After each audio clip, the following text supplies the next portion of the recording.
What's going on, fight fans, and welcome back to the Ugly Truth Fight Pick Show. I am Ryan Jarrell, joined by Joseph Holmes, as always, and we have another very special guest with us here today, UFC welterweight Trevin "The Problem" Giles, who's here to help us break down UFC 287, which is going down this Saturday from Miami, Florida. How you doing, guys? Great. Trevin, we appreciate the time. Can you hear me all right? If everyone heard it, kind of like lagging, but anyway, I got Pereira, dude. I don't see Pereira losing to someone he's beat time and time again. Like, I mean, I get it. Nothing against Izzy. I think he's an amazing fighter with an awesome skill set. I just think this matchup, just in particular, just isn't great for him. So I got Alex Pereira, and I got him finishing again, probably third or fourth round.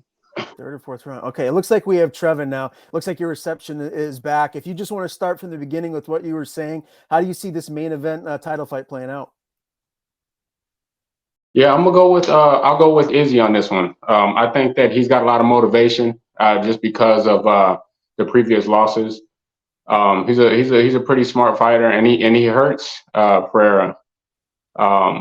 Every time they fight, he's winning. Like he said, he's usually winning in a decent fashion until he's not. So I think that if he could just keep his foot on the gas, maybe hurt him a little bit earlier, and have more time to work with as he's hurt, I think he gets it done.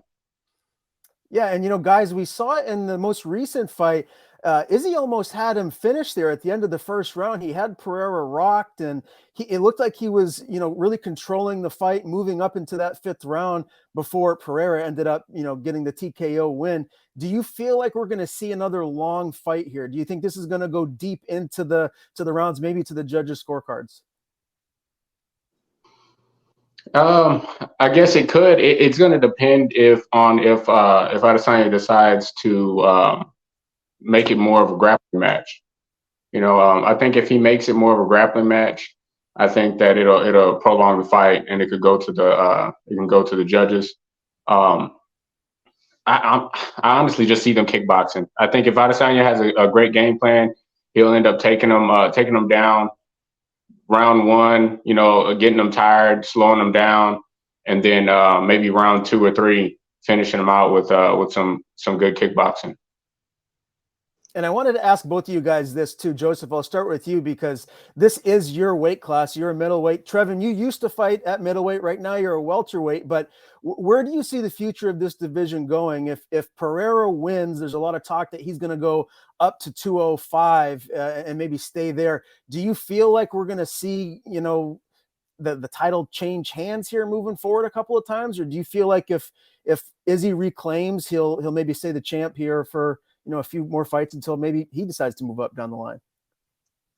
Personally, I think I would almost prefer Alex staying the champ. I think there's some fun matches or fights to make with him being the champ. And if he does go up, great too, because then that leaves the belt kind of up in the air and kind of creates some new storylines between people. Izzy's great. I do like Izzy as well as a champ. But it seemed that, he was running out of people to fight, and getting him out of, not being the champ anymore. It just allows for, different guys to step up and possibly take that Izzy fight. I do like RoboCop, you know what I mean? And the guy who just beat RoboCop too is looking phenomenal. I can't remember his name, but I just think there's a lot of up-and-comers who can create some really, really interesting fights at middleweight. Trevin, how do you see the top of the 185 division looking? I think Adesanya is going to end up being the king of middleweights again, just because I think it's a smart idea for Pereira to go up. Because look at the guys that are going to be next in line to fight Pereira if he gets it done against Adesanya again, right? You got guys that are going to be more skillful with their wrestling, and once that happens, he's done, right? So and then also as you go up in weight, when you get to light heavyweight and heavyweight, that's when everybody gets a little less technical and starts relying a little bit more on power, right? And I think that's where he'd shine at, right? Because he's powerful and he's got skills, So I think him going up is the best idea.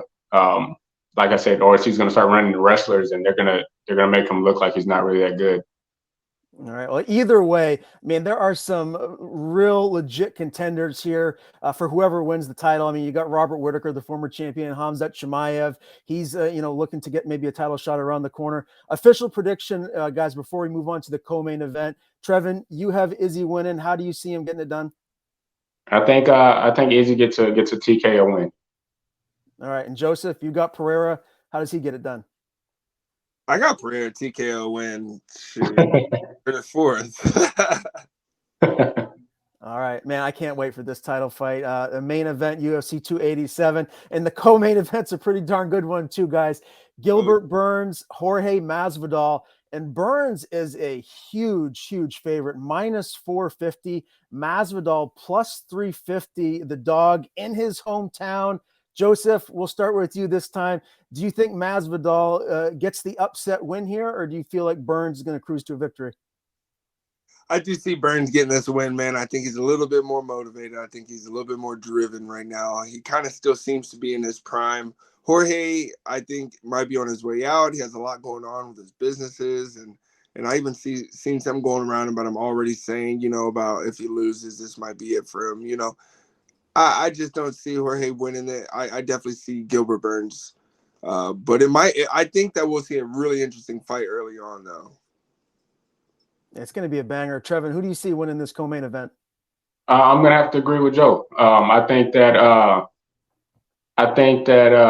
Gilbert Burns he's just more skillful, man. And then as far as the stand up, the ground game, like you said, Joe, I don't see Masvidal pulling it off. I think that Burns takes it, and I think he'll take it fairly easily.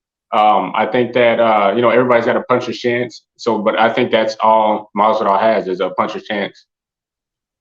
Yeah, and I think this fight comes down to, for me anyways, is Gilbert Burns going to fight the smart fight?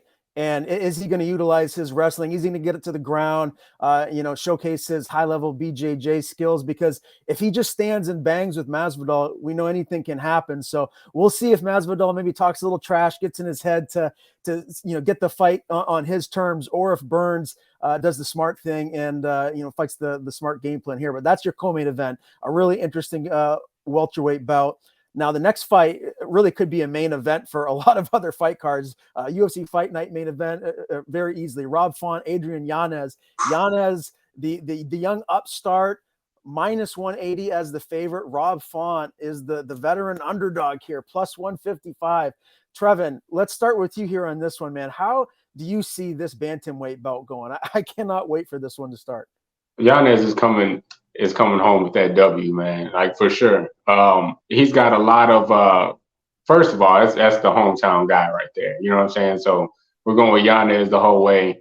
But I think that he's got so much confidence and so much momentum going right now, and that carries you a long way. He's got a lot of confidence in his hands. He has great hands. And I think that if he goes in there and just starts letting it go, he's gonna connect, man, and he's gonna put him out. So I get Yanez by a TKO. Joseph, what do you think? I 100% agree with Trevin here, man. Yanez coming from Texas, you know what I mean? I always represent my Texas people. Yanez is just phenomenal. Like, his hands are great, but his IQ is great. He's moving, he's seeing things. Rob Font, though, no slouch, Yeah. Has awesome hands as well and great combos, but it's just Yanez's time, man. I feel like he's just in the right place at the right time, and it's his time, and he's gonna show it. I love Yanez, man. That's my guy. Well, my question for you guys for this fight is this. Obviously, Rob Font has been in there with the who's who. I mean, he's fought so many, high level competition. Yanez, is still early in his career. He hasn't fought the level of competition that Rob Font has. Do you feel like, that could, be a deciding factor in this fight? If it's a close fight, if it's 1-1 going into the third round, that, veteran cagemanship, someone like Rob Font that's been in there with, Jose Aldo, Marlon Vera, like that could, lean towards Font? Or do you feel like Yanez is ready for this, step up in competition? I mean, Yanez is ready. I mean, these are all names, man. Like I had to tell my wife just recently. I was talking to her about my own mindset when it comes to getting in the cage and fighting somebody. It doesn't matter who you fought. It doesn't matter like all that stuff, man. Like these are just names. Like I told my wife, this is all these guys are somebody's baby, right? Like somebody's mom is at home worried about them. Everybody's bleeding the same, you know. So it doesn't matter all the, you know, whoever he's fought and his resume and all that. I think that Yanez is going to come into it confident and he's going to get it done just like he did with everybody else. And Joseph, you're feeling the same way? Yeah, and also like with all those names that he has beat, like that's experience. And when Yanez gets in there and he overcomes all the trials he's going to have to overcome during that fight to get the win, because he's a winner, he's going to gain all that experience from Rob Font that he came in there with that fight, moving Adrian Yanez further, you know, to take another step up fight towards the championship. I think he's ready.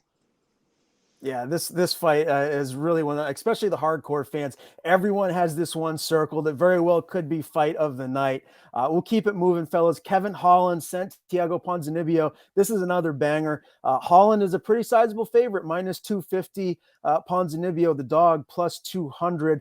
We'll start with you here, Trevin. How do you see this fight playing out? Who do you think gets their hand raised?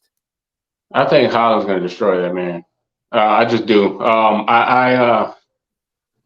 Just watching him, you know, honestly, I don't even know how to say it. Is it Ponzinibbio? That's how you say it? Yeah, Santiago Ponzinibbio. Ponzinibbio. Okay, so yeah, I've seen him. If I'm not mistaken, he was the last guy to fight Morono. I think that was Morono's last fight. Alex Morono. Morono was touching him up, and he was staying fairly safe. Holland's a lot longer, and Holland's got some. He's quick on his feet as well, and he's unpredictable, and he's got some pop behind his punches. You know, so I think that it's going to be hard for Ponzinibbio to get in and do what he wants to do. He's going to have to play very aggressive to get that win, and I just don't know if he's going to step in and really take control that way. And Joseph, I'm sure you are very intrigued about how this fight might play out. What are your thoughts on it? I just have no comment. Okay, fair enough. We won't dig into that. We'll just say no comment. I'll keep it moving. But yeah, that's an intriguing bout right there. Kevin Holland, Santiago Ponzinibbio. We'll see what takes place here in this welterweight bout. All right, Raul Rosas Jr., Christian Rodriguez. Raul Rosas Jr., I mean, this kid, for being as young as he is, just looks like a seasoned veteran. I mean, he's built like a full-grown man. It's crazy what he's going in there doing to these high-level fighters, and he's looking to keep the momentum rolling. He's a big favorite, minus 275. Christian Rodriguez, the dog, plus 235. Joseph, we'll start with you here. How do you see this fight playing out? I like Raul Rosas. I think he's a really confident kid. He has a lot of spirit and star power. I like him a lot. I hope that he's been training hard on not just grappling, you know, and becoming more of an MMA fighter. You know, you really don't want to be one dimensional the higher up in the ranks you go. So, but I think his opponent's going to be a nice test for him. Christian seems to have some really awesome grappling as well and some cool transitions. I'm gonna go with Raul just because he's Iridium Sports Management. But I do think he has a really tough fight ahead of him. Yeah, Trevin, what are you thinking here? I got Rosas by I think he's gonna get it done with the submission again. I think the problem with his opponents is that they look at him, they look at his age, right? Like to them, they feel like he's just this young guy that's got some hype behind him, and they're gonna shut all that down, you know. But I don't think they respect him like they should. And I feel like once people start giving him the respect he deserves, then we'll start seeing people have a greater chance of beating him, you know. But with young guys like that, they need to be respected, especially when they show you that they deserve it.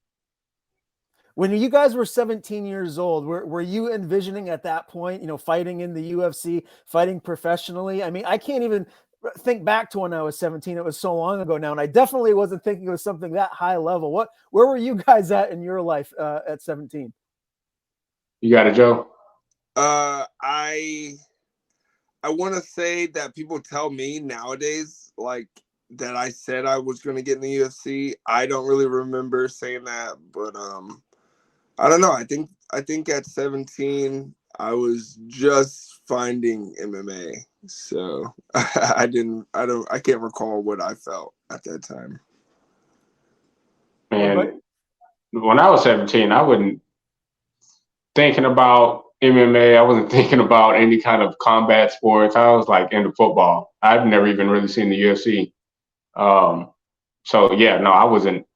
To me, fighting and stuff was crazy, right? Like I didn't imagine I'd ever be doing this. I thought I was gonna just be playing football and just whatever came after that. But yeah, so 17, I wasn't. I was in school and trying to stay focused on football. Man, it just goes to show you how much the sport of MMA has evolved over the last, 10, 15, 20 years. It's really easily the fastest rising sport in the world as far as I'm concerned.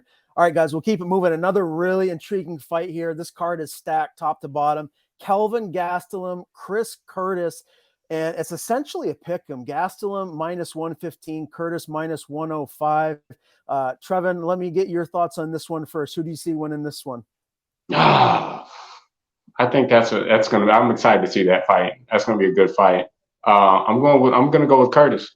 I think it's gonna be a tough fight. I mean, I see it going to a decision. Gaslam, he can take some punishment, and he's also got some wrestling. He's got some good boxing. Curtis he's got momentum and stuff behind him, and he's been out there doing his thing.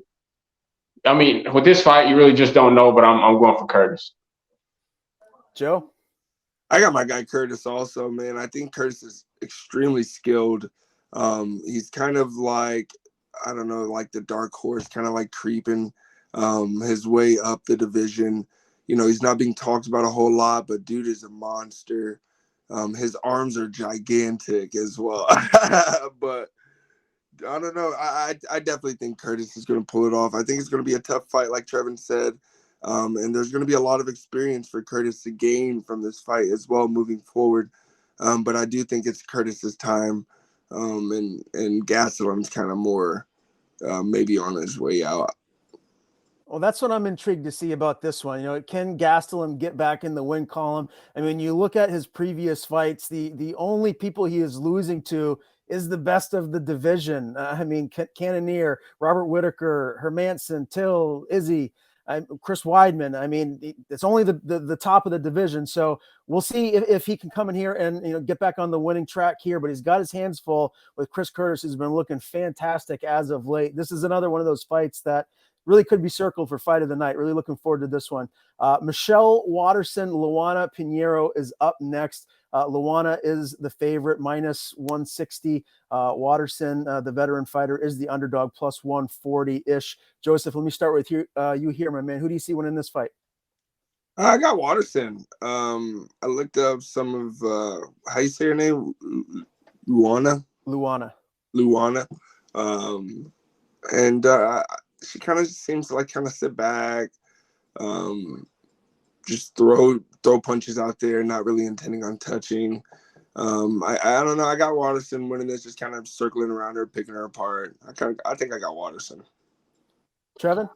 I'm gonna go with Waterson just because my wife likes her. I honestly don't really. I haven't really seen a whole lot of fights from either one of them. I've seen some of Waterson's. But I don't really have a lot of information just to really give like an educated guess as to who I think is going to win, but we'll roll with Waterson. Okay. Yeah. I was watching a couple of preview videos here on this fight, and a lot of people are leaning towards Luana here. They feel like, she's, coming into the prime of her career where maybe the karate hottie is on her way out. We'll see. She's a veteran. She's been in there with the best of the best. So we'll see if Michelle Waterson Gomez gets a win here against Luana Pinheiro. Now, this next fight, Trevin, this is something that you know pretty well. You've shared the octagon with him. Gerald Meerschaert, he's taken on a young up-and-comer, Joseph Pyfer. Pyfer is the favorite here, minus 190. Meerschaert's the dog, plus 165. Let me start with you here, Trevin. Who do you see winning this fight? Do you think Meerschaert can drag this into his world and pull the small upset? I think Joseph's going to win that. Um, he's a really strong guy. I just recently had a what was that? It was a free grappling um competition. You know, I met with him and everything, and I saw him. I got some. You see him go out there and perform. His grappling's pretty good. Looks like he's powerful. I mean, he can end the night. You know, with a shot. You know, Mershart's very skilled on the ground. But I think that I don't know. I don't know if he's going to possess what it takes to really get it done. But we'll see. I mean, he's got some killer submissions. He submitted me. You know, but we'll see. But I don't have Mershart winning this. I think Joseph gets it done. Joseph? I'm leaning a little bit more towards Piper as well. I just think it's just the right fight for him. Mershart's not really a huge danger in my opinion. These are both guys I could potentially fight here soon, so I am very intrigued to see how it goes. Piper's someone I've had my eye on, so we'll see. I could see Piper pulling it off. I don't see myself losing to Mershaert, sir. So, I mean, Piper kind of has to win if he's someone I got my eye on. So, I don't know. I think Piper's going to pull it off. I was able to interview Jarrell leading up to this fight, and as a lot of people know, he made the move down to Killcliff, training down in South Florida with all the killers that are there, and he feels like his game is really elevated since making the move there. So he thinks we're going to see the best version of himself in this fight against Piper. We'll see what happens. Really intriguing and an important one for Jarrell to get a win here and stop the momentum of the younger Piper. Now, this next fight is someone that really impressed me on Contender Series, guys. Carl Williams, a massive favorite, minus 375, minus 500 on some betting sites against Chase Sherman, who's a veteran fighter, big underdog here, plus 355. Joseph, let's start with you here. Do you feel like the underdog veteran Chase Sherman gets his hand raised, or will Carl Williams get another win? I like Chase. I think that he might deal with a lot of mental I don't know. I thought I just heard something before he was dealing with like mental issues, like not like retarded or nothing, just like dealing with things like outside the cage that are, could be hindering his skill and stuff. So I don't know. I don't know if Chase is all the way there right now, and Carl is an absolute monster. So I don't know. I got Carl winning this. Carl's dangerous, man, and he's an absolute problem. And Chase, I don't think Chase is going to pull it off. Trevin? No disrespect to either one of those guys, but I honestly don't know who they are. Haven't watched either one of them fight. So I couldn't say. Okay. Well, I know a little bit more about Carl Williams, maybe than the average guy, just because of who he was in there with when he fought at Contender Series. Jimmy Lawson, he had a big win over Jimmy Lawson, and he's an all-American wrestler at Penn State. I think he actually had a tryout. He played for the New York Jets, if I'm not mistaken. So a really, really good athlete, and he went in there and really did his thing and made a very good fighter look average. So I was very impressed by him in that Contender Series bout, and I thoroughly expect him to go in there and look good against Chase Sherman here in this heavyweight fight. All right, Lupi Godinez is back in action, guys, against Cynthia Calvillo. Lupi's a pretty big favorite here, minus 300. Cynthia, the dog, plus 250. Trevin, who do you see winning this ladies' fight here? I'm gonna go with Cynthia. I'm just go with the underdog on this one. I think that underdog's got a lot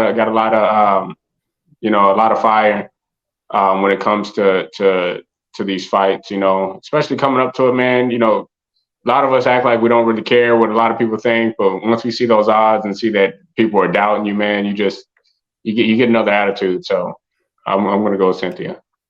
Joseph, you going with the underdog here? No, I actually got Lupi. I think Lupi comes forward. She throws combos. She tucks her chin and comes straight at you.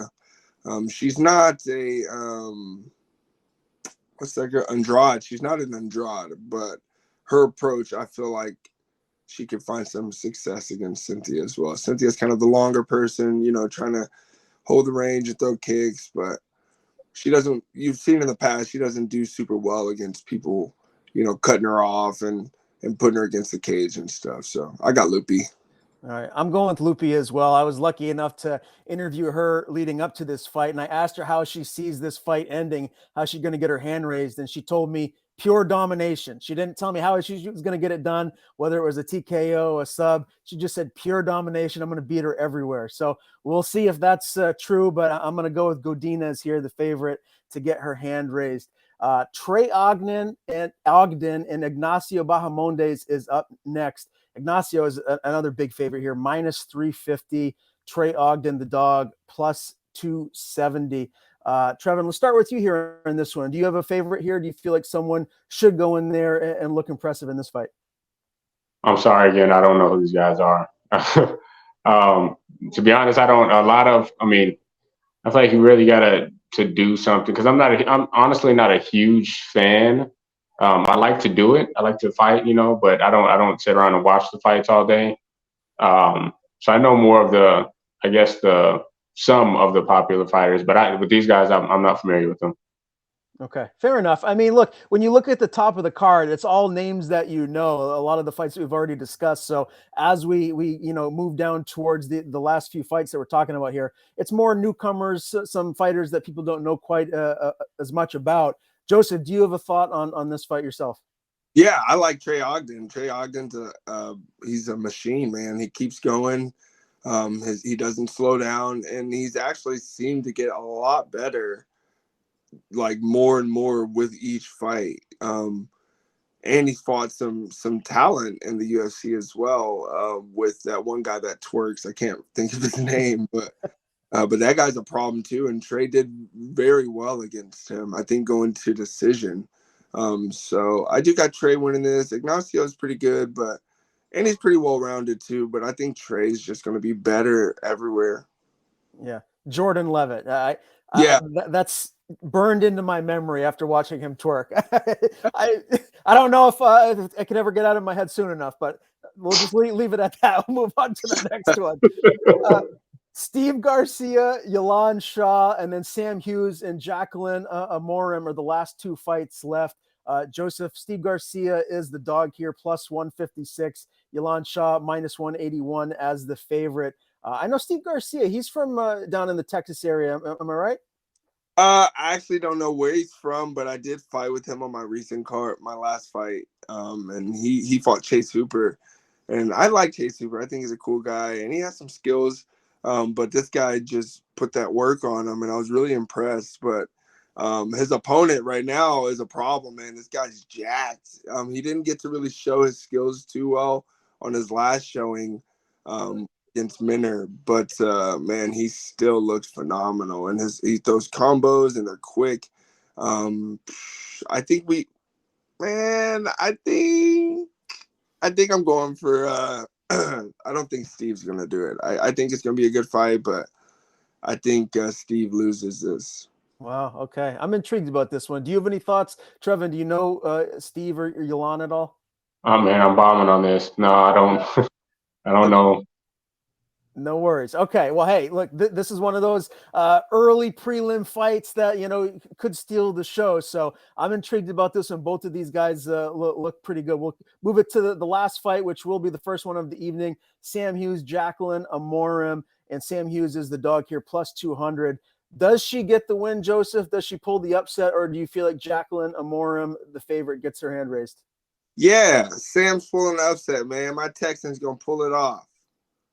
Come on, man. Texas, baby. Texas. Trevin, you got to go for Texas here too, right? I'm with Joe. Yeah, you said Texas. That's all I need to hear. That's it. Yeah. Fair enough. Well, that's all 13 fights that we just ran through here for UFC 287. Joseph, we know you have a big fight around the corner. It's going to be up in Jersey, UFC 288. Trevin, are you going to be announcing any news soon? And hopefully your fans are going to see you back in the octagon. Hopefully, man. I'm just waiting right now. So we'll see. You guys will know when I know. Sounds good. We appreciate you doing this, hopping on and joining us today. Hopefully we can have you back. Enjoy the fights this weekend, fellas, and we'll see you guys next week. Appreciate it. Thanks, Trevin. Good talking to you, brother. Of course, man. Of course. Thanks, guys. I appreciate it, Trevin. No problem. Later. Have a Ryan. good day, everyone. See you, buddy.